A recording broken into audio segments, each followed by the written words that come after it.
이제 지난번에 이제 신수 스님이 이제 그 오조 스님에게 자신의 개송을 가져다가 4일 동안 13번이나 드리려고 했는데 결국 떨려서 드리지 못했다라고 했어요. 근데 이제 이에 신수는 생각했습니다. 이러지 말고 복도의 벽에다가 개송을 써서 붙여놓는 것이 어떨까 이렇게 생각하는 거예요. 저희 은사스님 같은 경우 이제 우리가 이런 식으로 약간씩 머리 굴리잖아요. 머리 굴리면 가차없이 진짜 한방방에 날라오면서 하여간 저 은사스님도 보면은 머리 굴리는 소리가 들리는 걸 그 소리를 들으시나 봐요. 하여간 머리만 굴리면 그 제일 싫어했어요.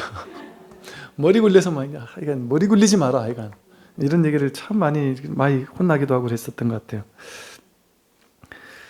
복도의 벽에다가 개송을 써서 붙여놓는 것이 낫겠다. 그것을 스님께서 보고 오조 스님께서 보고 만약 좋다고 하시면 곧 나아가서 절을 올리고 제가 지었습니다. 이렇게 말씀드리리라 이렇게 생각을 한 거죠. 갖가지 하죠. 만약 부족하다고 말씀하신다면 헛되게 산속에서 몇 년 동안 사람들의 절만 받은 것이니 어찌 돌을 닦았다고 할 수 있겠느냐. 야, 만약에 인가해주지 않는다면 야 나도 참 딱한 사람이구나 이런 한탄 같은 얘기겠죠. 삼경에 밤 11시에서 1시 사이에요. 삼경에 남들이 모르도록 등불을 들고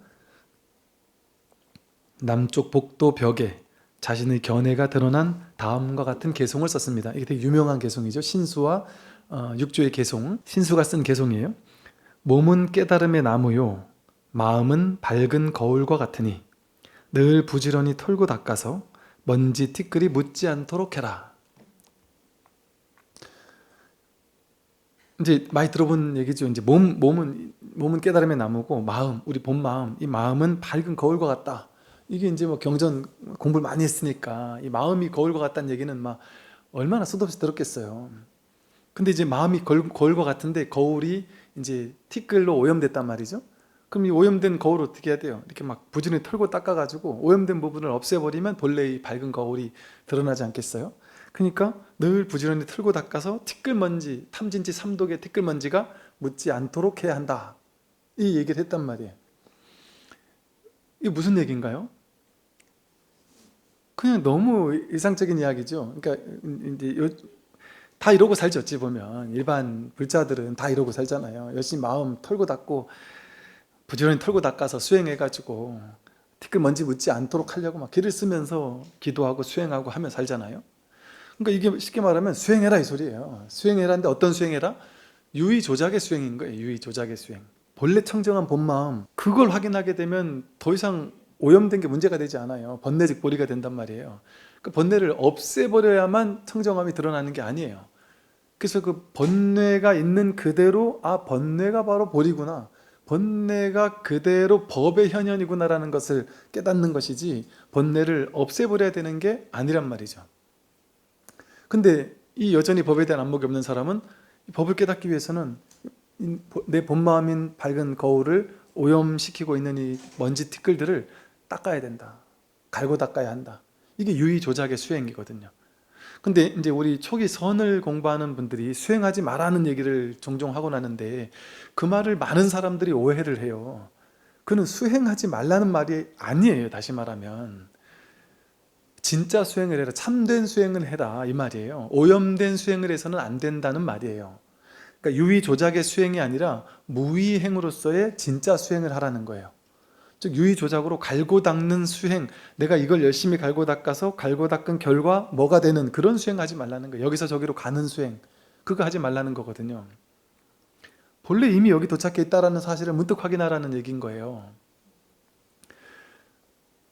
그러니까 하더라도 하되 함이 없이 하라는 말을 하는 거죠. 옥무소주 이생기심하듯이 수행을 하는데 수행한 바가 없이 수행을 하는 게 진짜 수행이란 말이에요. 그러니까 수행하지 말라는 게 아니에요. 중도하라는 거예요.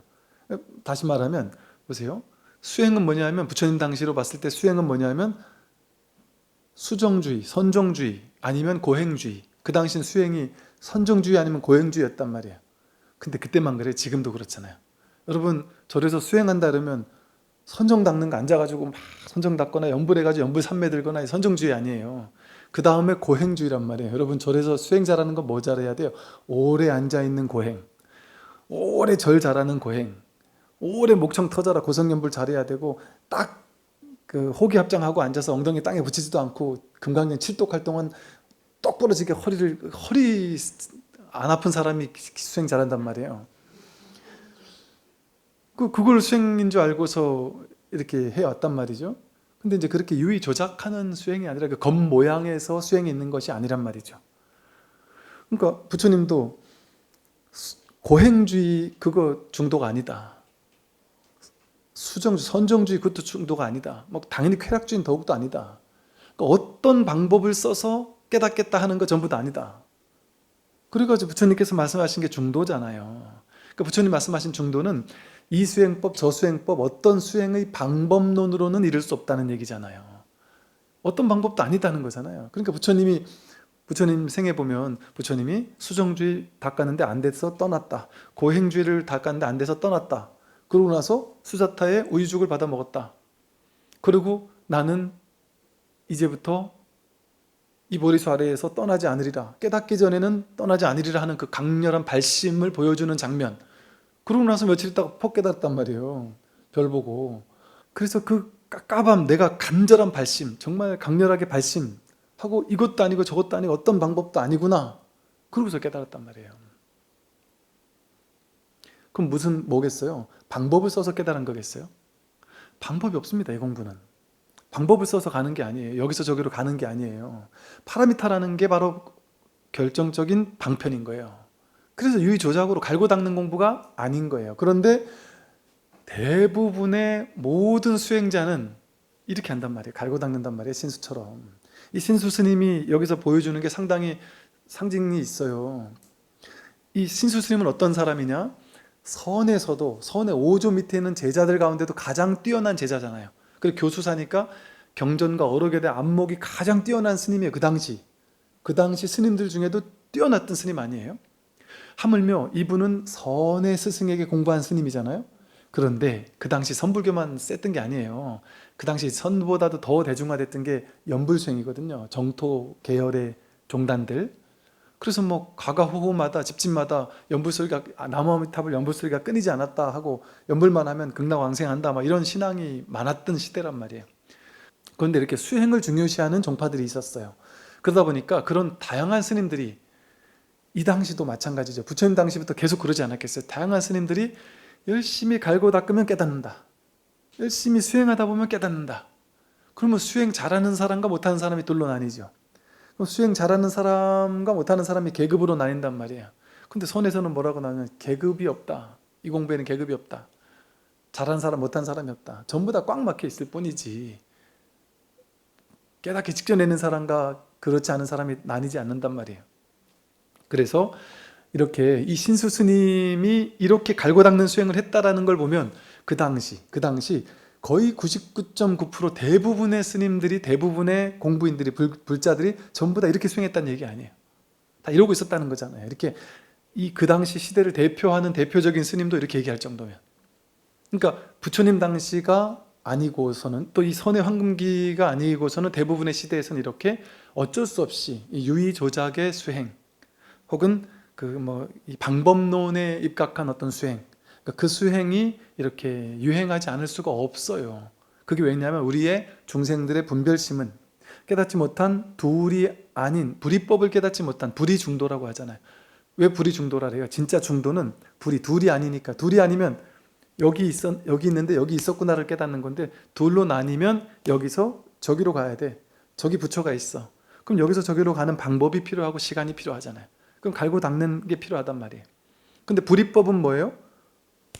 난 지금 여기 있는데 법도 여기 있단 말이에요. 갈 곳이 없단 말이에요. 둘이 아니니까 갈 곳이 없단 말이에요. 그러니까 하는 게 아니란 말이에요. 근데 그렇다고 안 해도 안 된단 말이에요. 이게 중도예요. 하면 어긋나는데 안 한다고 하면 그것 또한 어긋난단 말이에요. 그래서 할 수도 없고 하지 않을 수도 없고 꽉 막힌단 말이에요. 그게 선에서 말하는 화두예요. 화두. 요즘 우리말로는 그냥 꽉 막혀있다면 이렇게 하지도 못하고 저렇게 하지도 못하고, 이 방법을 쓸 수도 없고 저 방법을 쓸 수도 없고, 법은 깨닫고 싶은데 방법을 알 수가 없다. 그냥 진정한 내가 누구인지, 본래 면목이 무엇인지를 알고 싶은데, 깨닫고 싶은데 어떻게 해야 되는지를 모르겠다. 방법이 없다. 왜 뜰 앞에 잣나무인지 알 수가 없다. 모르겠다. 그냥 콱 막힌단 말이야. 방법 안 가르쳐 주죠. 어떻게 하라는 게 없는데 그 답을 내라. 이것처럼 말도 안 되는 게 있습니까? 이 세상에? 여러분, 이 세상에서 뭘 하라고 하는데 방법은 없어. 머리를 써도 안 돼. 노력해도 안 돼. 그런데 해. 이런 게 이 세상에 있나요? 없어요. 그래서 제가 20대 때 이 선을 처음 접할 때 그 깝깝했던 거를 말로 표현하면 어땠냐면, 이거는 도저히 말도 안 된다는 느낌이었어요. 왜 말도 안 되냐면, 어떻게 방법도 안 알려주고 그냥 답을 찾으라고 하지? 이게 말이 돼? 뭐 납득이 안 되는데 내가 뭘 하라는 거야? 이렇게 앉아가지고 있긴 있는데 앉아서 뭘 하라는 거야 도대체? 어떻게 하라는 방법을 알려줘야 되는데 방법도 안 알려주고 그냥 진정한 내가 누군지를 이먹고, 내가 누구냐, 내가 무엇이냐, 그거 답을 내야 된다. 답을 내라. 근데 방법 없다. 방법을 쓰려고 해도 안 된다. 머리를 굴리면 더 안 된다. 근데 그럼 어떻게 해요? 그러니까 앉아 있어. 그러니까 앉아 있는데 와, 진짜 반발심 처음에는. 그래서 이게 믿음이 필요한 거야. 믿음이 확 믿어야 돼. 그냥 난 죽든 살든 저분이 말도 안 되는, 어떻게 이렇게 나를, 어찌 보면 이런 느낌인 거예요. 이거 말도 안 되는 거 하도록 시키는 것 같은 거죠. 그러니까 백척간도 이렇게 벼락 밑에 딱 서 있는데 확 떠미는 것 같은 느낌이 든단 말이에요. 나를 죽이는 길로 보내는 것 같고, 도대체 어떻게 말도 안 되는 걸 나라고 하라고 시키지? 왜냐하면 이 세상에서 봤을 때는, 분별심으로 봤을 때 말이 안 되잖아요. 방법 없는데 답 구해라? 이게 말이 됩니까? 말도 안 되잖아요. 그러니까 이거는 할 수 없단 말이에요. 그냥 진짜 굳은 믿음 있지 않고서는. 그러니까 그냥 깝깝하고 답답한데 어떻게 할 수가 없으니까 그냥 막 속이 막 터져 나갈 것 같고 막 죽겠단 말이에요. 그냥 그게 공부인 거예요. 그게 공부. 그게 왜 그게 공부예요? 그때 어떤 상태예요? 생각을 꼼짝도 못 하잖아요. 분별을 꼼짝도 못 하잖아요. 지금까지는 분별 가지고 답을 내려고 하며 살았잖아요. 세상에서는. 그래서 이게 낯선 거예요. 그리고 믿을 수가 없는 거예요. 이게 여러분만 그런 게 아니라니까요. 모두가 그렇다니까요. 그래서 이게 믿음이 있어야 되는 거예요. 이 공부에 대한 믿음, 법에 대한 믿음. 왜? 도저히 믿을 수 없는 얘기를 하고 있으니까. 여태까지 난생 처음 보는 말도 안 되는 공부를 하라고 시키니까 그냥 앉아 이러잖아요. 어떤 스님들 보면 그냥 앉아 답 찾아 이런단 말이에요. 방법 없다 이러고. 그러니까 이게 분통 터지고 미치겠는데 공부하는 것 같지가 않은 거예요. 아무리 앉아 있어도 막 답답해 깝깝해 미치겠기만 하지 공부하는 것 같지가 않단 말이에요. 그러니까 지쳐나가 떨어진단 말이에요. 사람들이 어지간한 믿음이 아니고서는. 근데 그때는 알 수가 없었다니까요. 도대체 이 양반이 왜 이런 말도 안 되는, 자기도 모르는 거 아니야 싶기도 하고, 이걸 뭐 이렇게 하는 게 맞아 지금? 아니 왜 이렇게 불친절해? 그러면서 막 욕을 했다니까요. 선사 스님들 욕했다니까요. 제 20대 때는 스님들은 진짜 친절하지 못해 이러면서. 근데 그때 마침 신문 기사를 읽었더니 모 종교의 뭐 제일 높으신 어른이 이렇게 신년 이렇게 무슨 뭐 신년사를 냈는데 보니까 되게 읽으니까 충분히 이해가 돼요. 사람들을 사랑으로 보살피셔야 됩니다. 뭐 이러면서 되게 납득되고 누가 다 실천할 만한 얘기를 하고 있어요. 근데 우리 종정 스님, 큰 스님들이 딱 법문을 냈는데 보니까 도대체 알아먹을 수 없는 얘기를 쓴 걸 보고는 어떤 기자가 그래 쓴 거예요. 불교도 바뀌어야 된다. 이렇게 할 듯 모를 듯 모르는 얘기를 써버리면 이게 어떻게 되냐 이런 얘기를 읽고서는 맞아 이랬다니까 저도. 그러면서 선사 스님들 욕했다니까요. 그 당시 못 모르고. 그러니까 자기가 그걸 소화할 만한 그릇이 안 되면 그게 그분의 법이 절대 들어올 수가 없는 거예요. 그런 점에서 이 공부가 믿음이 있어야 돼요. 정말 굳은 믿음이 있어야 돼요. 진짜 믿는 거는, 진짜 믿게 되면 이건 끝나는 거거든요. 그래서 믿음을 가지고 이 공부를 해야 된다. 그래서 이게 이 길 없는 길, 이 길을 가고 있는 거예요. 그러다 보니까 이거는 분별로 있어서는 도저히 납득되지 않는 방법이란 말이에요. 그러니까 이런 말을 할 수가 없어요. 법에 대한 안목이 없는 사람은 이런 말을 할 수가 없어요. 말 자체가 다르다니까요. 이 법의 자리에서 하는 말과 그렇지 않은 말은 말 자체가 완전 달라요. 그러니 이렇게 말을 한 거예요. 이 밝은 거울에 먼지 털고 닦아라 하는 게 그냥 열심히 수행해라 이거 아니에요. 열심히 털고 닦아 수행해라 이 얘기를 한 거예요. 그러니까 일상적인 얘기를 한 거예요. 누구나 할 수 있는 그냥 평범한 얘기를 한 거예요. 신수는 개송을 쓰고 방으로 돌아왔고 사람들은 아무도 알지 못했습니다. 몰래 새벽에 가서 썼으니까 아무도 모르죠. 신수는 다시 생각했습니다. 오조께서 내일 개송을 보고 기뻐하시면 나는 법과 인연이 있는 것이지만 만약 부족하다고 하시면 그것은 내가 어리석고 업장이 무거워 법을 얻지 못하는 것이리라. 성인의 뜻이 어떠하실지 참으로 모르겠구나. 방 안에서 온갖 생각에 빠져 앉았다 누웠다 불안해하는 동안 시간은 오경에 이르렀습니다. 이미 오조께서는 신수가 아직 자성을 보지 못하였고 깨달음의 문에 들어가지 못했음을 알고 계셨습니다. 오조는 다 알고 있는 거죠. 날이 밝자 오조께서는 공복노진을 시켜 복도의 남쪽 벽에 그림을 그리게 하려고 하시다가 문득 그 개송을 발견하고는 신수의 개송을 발견하고는 노진에게 말씀하셨습니다. 그림을 그릴 필요가 없겠구나. 먼 길을 왔는데 미안하게 되었다. 금강경에 이르길 무릇 모양 있는 것은 모두 허망하다 하였으니 그림 대신 여기 있는 이 개송을 남겨두어 사람들로 하여금 외우고 지니도록 하는 것이 좋겠다.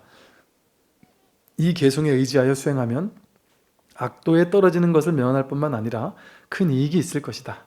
문인들이 이 개송 앞에 향을 피우고 예경하며 이 개송을 외우면 견성할 수 있으리라. 이렇게 얘기를 왜 했는지 모르겠어요. 이제 아마도 그냥 이게 이제 스님들마다 자기 개성, 자기 업습 살아던 어떤 법을 펴는 방식이 달라요. 그래서 그냥 사정없이 인정사정 없이 그냥 내리치는 이런 스님들도 있지만 이렇게 이제 오조 스님처럼 이렇게 점잖은 이런 스님도 계시단 말이에요. 지금 우리 동시대도 마찬가지예요. 점잖고 친절하고 이런 분도 계시고 아주 날카롭고 뭔가 그냥 막 강하게 내려치고 또 화도 바락바락 내고 막 이러는 분 방편이 다를 수 있어요. 근데 이 스님 같은 경우는 이제 그 당시 공부인들이 자신이 봐도 자기가 봐도 이 1000명이나 되는 문인이 있지만 진짜 공부할 마음 있는 사람이 잘 없었나 보죠. 그리고 이게 이제 이런 게 있는 거예요. 자신이 법에 대한 안목이 있어도 이걸 사람들한테 어떻게 전해야 될지를 모르겠는 게 있단 말이에요. 어떻게 전해야 될지를 모르겠어요. 어떻게 말을 해야 될지도 모르겠고, 그게 이제 방편이 좀 이제 부족하지 못하는 경우도 있을 수 있고, 어떻게 얘기를 해도 사람들이 이해를 못하니까 이게 막 깝깝한 그런 상황일 수 있단 말이에요. 그러니까 아마 오조 스님도 나름 노력했겠죠. 이렇게도 해보고 저렇게도 해보고 했는데 이게 시절 인연에 뭔가 탁 맞는 이런 제자들이 없는 거예요. 안목을 밝힐 수 있는 사람이 없으니까 자기에게 이게 있어도 이거를 이심전심으로 탁 깨달아 줄 만한 제자를 만나지 못하는 게 얼마나, 열반하기 전까지 그런 제자를 만나지 못했다면 얼마나 깝깝하겠어요. 그렇다고 내가 그걸 모르는 것도 아닌데, 내가 바른 법이 있는데도 이게 그럴 수 있다니까요. 이게 말로 하고 나면 허물이라니까요. 그러니까 말로 하고도 이 말로 어떻게 이게 부처님도 이런 고민했잖아요. 부처님 깨닫고 나서 나는 법문 설하지 말아야 되겠다 했잖아요. 그러니까 그 이유가 있다니까요. 몇 번 해봐야 이게 안 먹히고 얘기 안 되는구나 싶을 수도 있어요. 당연히 그럴 수 있어요. 아마 그런 아마 상황이었을 것 같아요. 홍인 스님 입장에서는. 그래서 이제 그러다 보니까 이 제자들에게 이 바른 법을 어차피 지금 알려줘도 이 친구들이 알아듣지 못할 것 같으니 이 사람들의 수준에 맞는 그냥 좀 낮은 수준의 방편을 가지고 이들이 그냥 열심히 수행하도록 하는 것밖에 방법이 없겠다. 그런 결론을 냈던 것 같아요. 그러니까 우리 생각에는 6조 해능을 바로 6조 앉혀가지고 이 친구한테 법을 들어라 이러면 될 텐데 그렇게 안 하고 6조를 나중에 도망치게 해요. 6조를 준 다음에 여기 있으면 넌 딴 사람들 해코지 할 수 있으니까 도망가라 이렇게 한단 말이에요. 왜 그렇게까지 했겠어요? 내가 이렇게 해도 안 되는데 6조라고 뵐 수 있겠나? 더구나 6조 이 친구는 이제 법을 본 안목이 아직 좀 가벼우니까 오래오래 묵혀야만 될 텐데 그때까지 언제 기다리나? 그때까지 이 사람들이 가만 냅두겠나? 이런 생각도 있었겠죠. 그리고 이들이 6조가 설령 법을 편다 할지라도 그걸 알아듣는 사람들이 있겠나? 내가 그렇게 말해도 알아듣지 못했는데 하는 어떤 그런 마음이 있었겠죠. 아마도. 그러다 보니까 6조를 대피할, 예를 들면 마음의 생각을 하고, 그리고 너희들은 그러면 그러더라도, 그러니까 부처님도 그랬잖아요. 아직 근기가 안 된 사람에게는 실론, 개론, 생천론 보시 열심히 하세요. 그런 좋은 결과 없습니다. 계론, 계율, 착한 일 하시고 신구의 삼업으로 살도원망주 하지 말고 착한 일 많이 하고 사십시오. 그러면 죽고 나서 천상세계 가고 다음에 좋은 선인성과 악인 악과 좋은 결과가 있을 겁니다. 이런 얘기를 했단 말이에요, 부처님도. 그러니까 약간 그런 수준의 제자들이었던 것 같아요, 그 당시. 그러니까 어쩔 수 없이 오조 홍인 스님도 그 제자들을 이 정도 되는 제자들을 이끄는 데는 막 요 정도 개성이 적절하다 이렇게 느꼈었나 보죠, 아마도. 그러니까 그냥 그 정도의 제자들에게는 요 정도도 나쁘지 않다. 그런데다가 또 내가 떠나고 나면 어차피 육조를 줬더라도 육조는 내가 이제 피신시킬 거니까 어차피 이 친구들은 신수에게 의지해서 공부를 배워야 될 사람들이잖아요. 그러니까 오조 입장에서 신수에게 힘을 좀 실어주지 않으면 내가 떠나고 난 다음에 이 교단이 무너질 수도 있잖아요. 그러니까 약간 신수에게 조금 어떤 좀 힘을 실어주는 어떤 그런 차원이 아닐까 싶어요.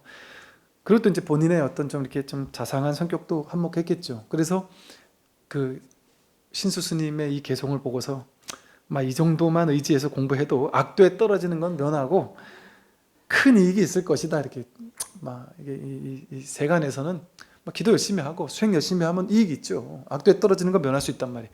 세간에서 더 좋은 세상으로 가. 그게 생천론이거든요.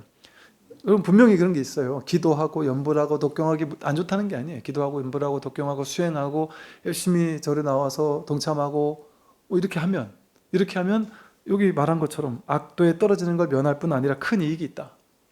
공덕이 있죠. 여러분들이 절에 가서 하는 그런 많은 다양한 기도 수행 이런 것들이 이 현상세계에서는 큰 공덕이 있어요. 이 세수스님의 개성처럼 큰 공덕이 있을 수 있다. 그리고 조금 더 인심을 써주면 이렇게도 말할 수 있어요. 이 개성을 읽고 외우면 견성할 수도 있으리라. 있다 이렇게 얘기하기보다 이제 이게 다시 말하면 왜 이걸 읽고 외우면 견성할 수 있을까요?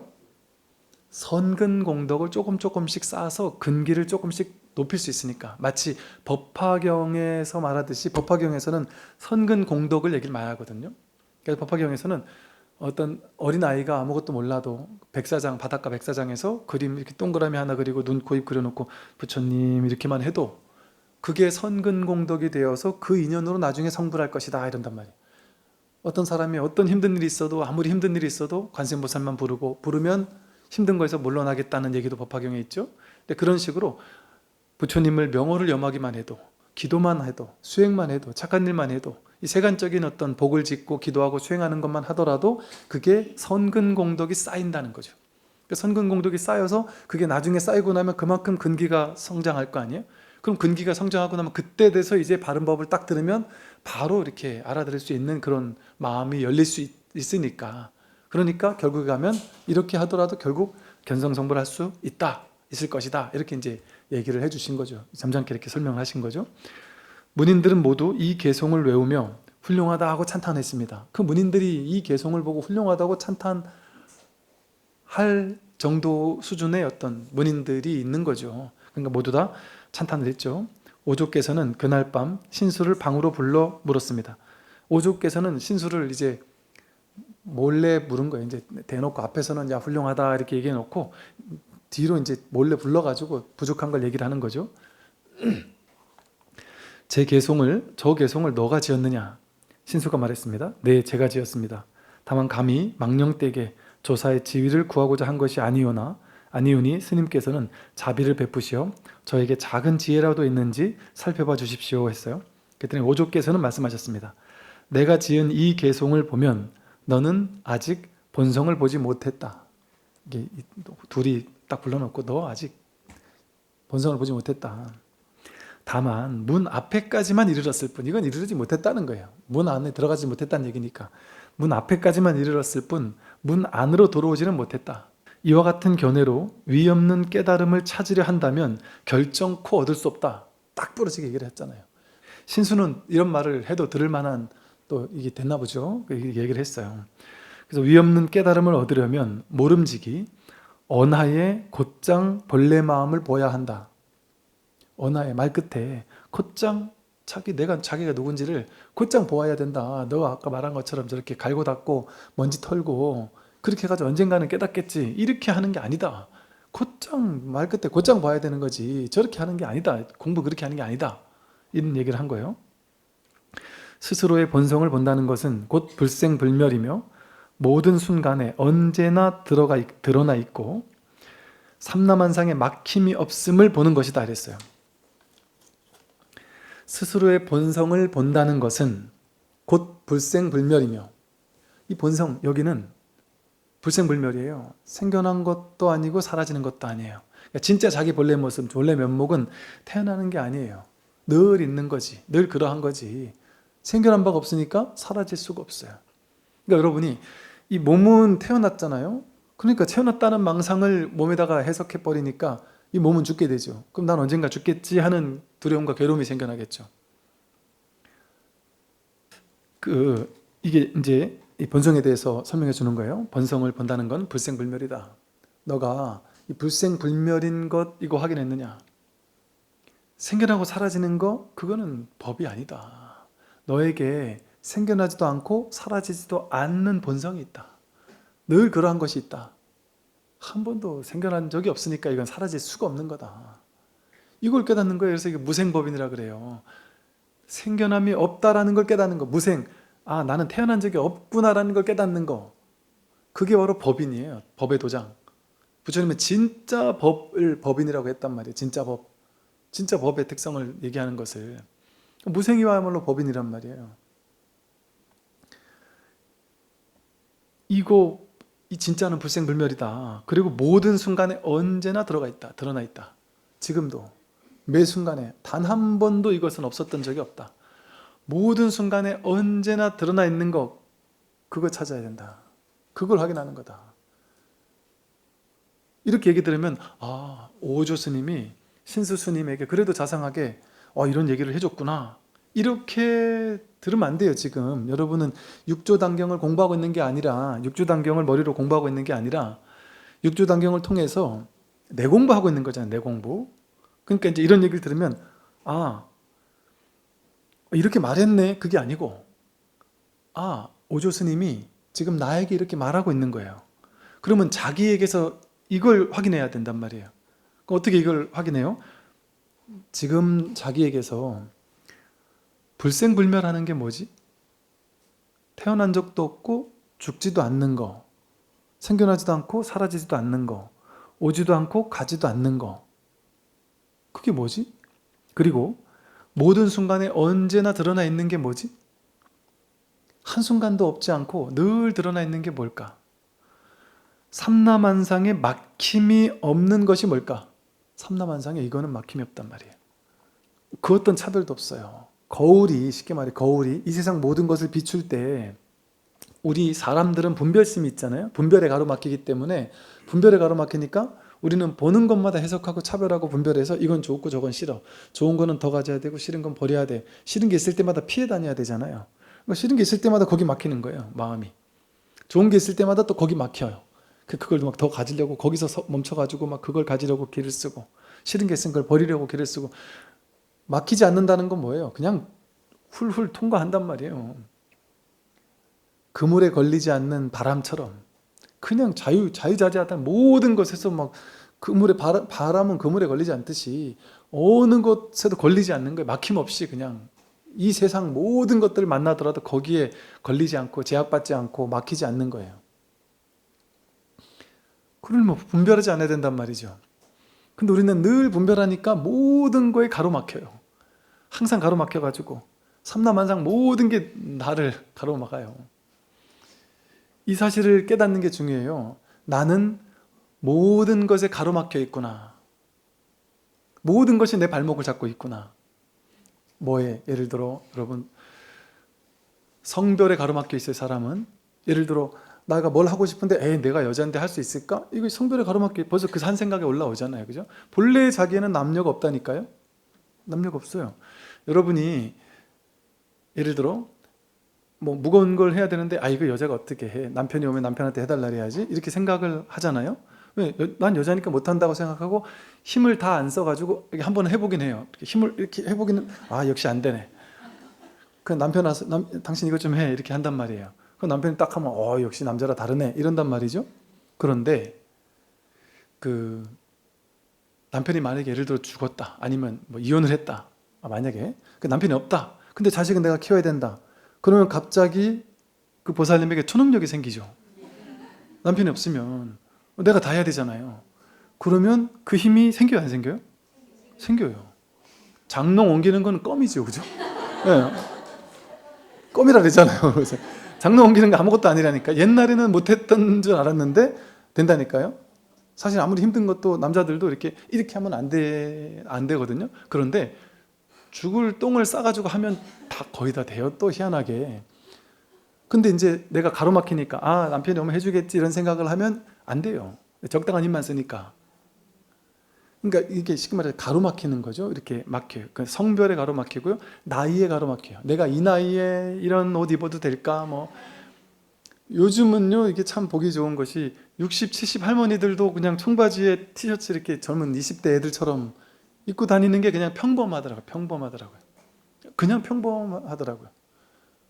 근데 어떤 스님께서 당신은 이제 절을 오래 하다 보니까 옛날부터 같이 나오던 오랜 그 보살님들이 너무 오랫동안 한 20년, 30년 같이 있었다 보니까 이제 다 할머니밖에 안 계셔 이러더라고요.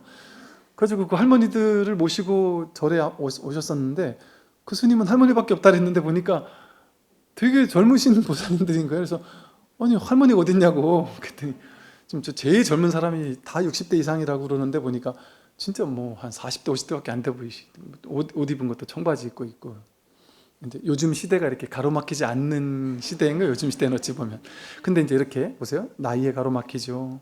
또 내가 누군가라는 관념에 가로막혀요. 난 이런 사람이야 저런 사람이야 라고 하면 거기 자기 생각으로 거기 가로막혀서 난 이런 건 할 수 있고 저런 건 못해. 그게 정해져 있을까요? 옛날엔 했는데 지금 이게 그때는 못했는데 지금 할 수 있는 것들도 많거든요. 그리고 내 생각이 난 못해 하니까 못하지 그 생각에 가로막히지만 않으면 할 수 있는 게 많아요. 그거에 무조건 틀렸다 맞다 이렇게 얘기할 수 있냔 말이지. 그런 것들을.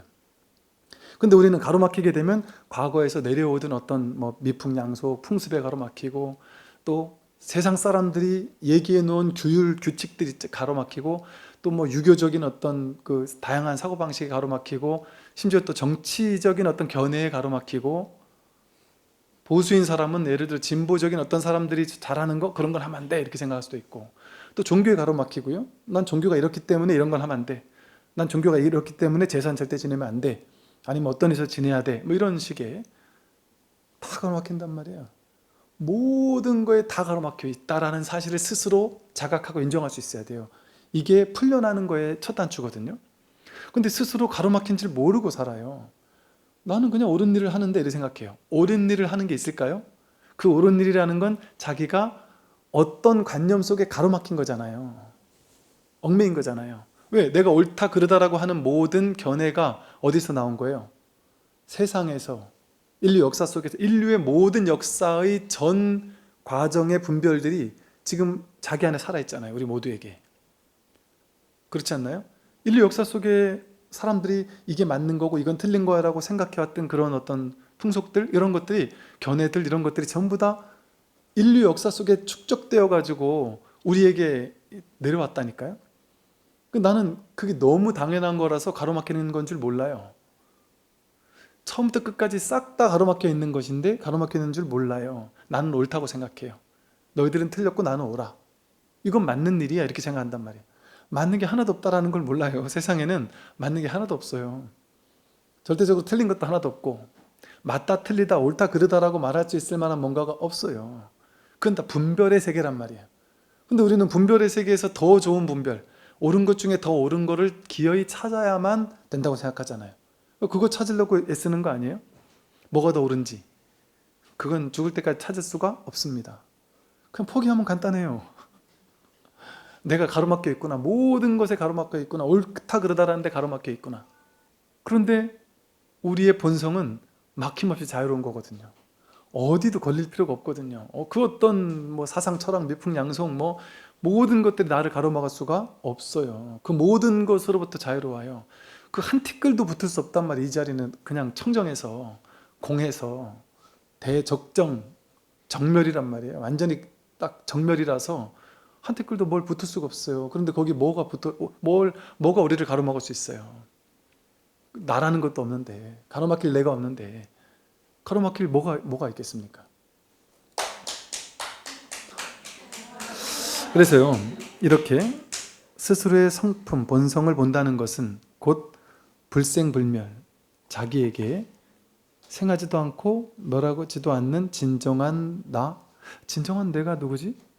이걸 이제 아디아 샨티는 I am 이렇게 불렀더라고요. I am. 왜? 내가 있는 어떤 느낌 같은 거란 말이에요. 이게 내가 없지 않잖아요. 우린 다 내가 있죠, 그죠? 자기가 있어요. 자기가 있는데 내가 10대 때도 내가 있고 20대 때도 내가 있고 지금도 내가 있고 내가 있는데 내가 있으니까 지금 이 말을 듣고 있잖아요, 그죠? 그러니까 이 말을 듣는 것 자체가 듣는 놈이 있다라는 걸 확인하고 있잖아요. 그런데 그 듣는 놈이 귀인 줄 알았단 말이에요. 이 몸이 듣는 줄 알았단 말이에요. 근데 지난 시간 말씀드린 것처럼 내가 딴 생각하고 있을 때는 귀가 있지만 소리가 들렸지만 나는 듣지 못하고 있었잖아요. 내가 마음을 보낼 때만 그걸 듣고 있는 거지. 그러니까 귀가 듣는 게 아니란 말이죠. 이 몸이 듣고 있는 게 아니었단 말이에요. 그럼 보고 듣고 느끼고 아는 그게 분명히 있긴 있단 말이에요. I am, 내가 있다라는 건 확실하단 말이에요. 내가 이렇게 살아있단 말이에요. 여기 죽지 않았잖아요. 이런 소리를 듣고 있고 제가 하는 말을 듣고 있고 죽지 않고 살아있다. 그런데 그놈이 몸인 줄 알았는데 몸이 아니다. 느낌, 생각, 의지의식 이게 다 아니다. 느낌 왔다 가니까 내가 옛날에 행복했던 느낌 왔다가 갔어요. 괴로웠던 느낌 왔다가 갔어요. 행복할 때 행복한 줄 알고 괴로울 때 괴로운 줄 아는 그놈은 거기서 그 모든 것을 허용하고 있잖아요. 외로움도 허용하고 있고 괴로움도 허용하고 있고 슬픔도 허용하고 있고 그게 여기서 그냥 왔다 간단 말이에요. 외로움, 괴로움, 슬픔, 성공, 실패 전부 다 왔다 가는데 그 왔다 가도록 허용해주고 있던 그 바탕과도 같은 이 본마음이 있었잖아요. 그게 나잖아요. 나는 그 모든 걸 허용하고 있어. 그걸 아는 놈이 있었잖아요. 난 실패했어 하고 아는 놈, 우울해하고 아는 놈, 행복해하고 아는 놈, 그 놈은 늘 있었잖아요. 늘 있었는데 그게 몸인 줄 알았는데 몸도 아니고 느낌, 생각, 의지, 의식, 마음인 줄 알았는데 마음도 아니란 말이에요. 몸과 마음이 아닌데 그렇다고 내가 없진 않아요. 그걸 뭐라고 이름 붙일 수 없단 말이에요. 근데 이걸 불교에서는 마음 이렇게 이름 붙였어요. 근데 그 마음이 모양이 있습니까? 이 몸이 아닌데 어떻게 몸 안에 있거나 밖에 있거나 그런가요? 그걸 알 수 있습니까? 알 수 없어요. 이거 확실한 것은 이거는 어떤 특정한 모양이 아니니까 오고 가는 게 아니란 말이에요. 왔다 가는 게 아니고 불생불멸하는 것이고 모양이 있는 것도 아니고 크기가 있는 것도 아니고 성별이 있는 것도 아니고 여기 뭐 가로막힐 게 있어요? 이 자리는 가로막힐 게 아무것도 없단 말이에요. 여기는 사상, 철학, 종교 그 어떤 틀이 없어요. 이렇게 뭐 기준이 없어요. 내 견해가 옳은지 틀린지를 규정 지을 수 있을 만한 어떤 기준 같은 것도 없어요. 여기는 아무것도 없어서. 자기가 한 생각 일으킬 때 여기 나라는 걸 만들어낼 때 거기서 내가 여기 이렇게 있을 때 여기서 동서남북이 나오잖아요. 동서남북은 본래 없잖아요. 자기라는 좌표를 딱 찍을 때 그때 이쪽을 동이라고 하고 저쪽을 서라고 임시로 이름 붙일 뿐이지 거기가 진짜 동이고 여기가 진짜 서예요? 동서남북은 없는데 생각을 일으킬 때 자기를 만들어낼 때 그게 인연 따라 만들어지는 거잖아요. 임시로. 세상 모든 것이 마찬가지란 말이에요. 실제에 있는 것이 아니라 자기가 분별하고 한 생각 일으킬 때 그때 그 생각을 기반으로 만들어질 뿐이란 말이에요. 근데 이 진짜 자기는 이 내가 있다라는 어떤 이 있음, 나 있음의 어떤 감각이랄까요? 내가 죽지 않고 살아있다, 살아있는 어떤 감각? 이게 진짜 자기인데 말로 한다면 근데 이거는 생겨나고 사라지지 않고 모든 순간에 언제나 드러나 있죠. 모든 순간에 자다가도 옆에서 소리를 듣는단 말이에요. 꿈을 꿀 때도 그 꿈의 세계를 뭐가 펼쳐내고 있었냔 말이에요. 꿈도 없는 깊은 잠에 빠졌어도 아침에 일어나서 잘 잤는지 누가 알고 있냔 말이에요. 늘 언제나 매 순간 드러나 있다. 삼라만상에 막힘이 없다 이것은. 막힘이 없어요 여기는. 뭐가 있어야 뭘 막히죠. 둘로 나뉘어 있어야 내가 있고 막히는 뭔가가 있죠. 이렇게 막힘없는 것이 우리의 본성이란 말이에요. 근데 우리는 분별 따라가니까 모든 것에 막히고 살면서도 자기는 막히는 줄 모르고 괴로워한단 말이에요. 그 괴로움이 자기가 만든 괴로움인데 그런 줄 모르고. 네, 오늘 여기까지 육주단경 말씀드리겠습니다. 네, 선물하십시오.